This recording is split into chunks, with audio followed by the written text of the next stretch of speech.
Millions of Americans are going to see federal student debt reduced or wiped away in the coming months. Today, President Joe Biden announced his administration will forgive up to $20,000 for some borrowers. WCCO's Caroline Cummings explains what you need to know and when payments put on hold during the pandemic will resume. Education is a ticket to a better life.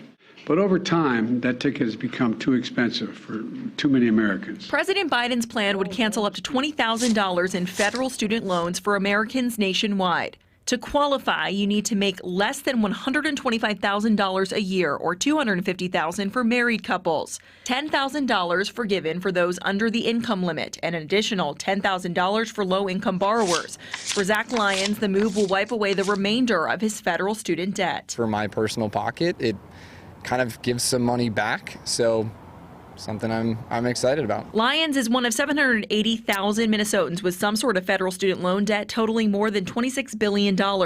Private loans or state loans aren't covered by the forgiveness plan. My one granddaughter, I think, probably has probably $70,000, $80,000 in student loans. So that's a lot for so young just to start out on that. The Biden administration is also extending its student loan repayment pause, which started when the pandemic began. Borrowers will resume payments in January. I was able to buy a house in that time, kind of, save up extra money as time went by. So, yeah, I think moving forward it is going to be impactful. Connor Mullen says he'll see half of his debt forgiven under the new plan, but he has some concerns too. Looking at the economy as a whole, obviously there's some drawbacks there with inflation where it is. So, kind of 50-50, good and bad. In Minneapolis, Caroline Cummings, WCCO 4 News.